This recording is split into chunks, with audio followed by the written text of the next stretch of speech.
อยู่นี่ครบวงจรเครื่องมือปกติตู้เย็นเป็นบนใส่เครื่องแต่นี่เป็นบนใส่อุปกรณ์อันนั้นเพิ่น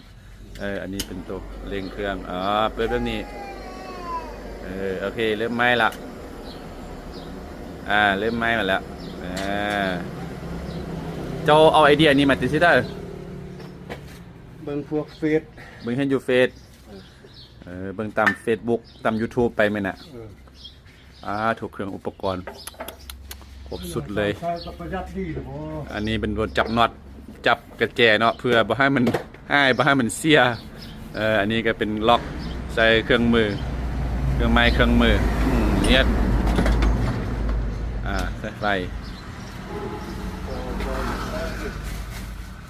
ตัวนี้เอาไปเห็นเนี่ย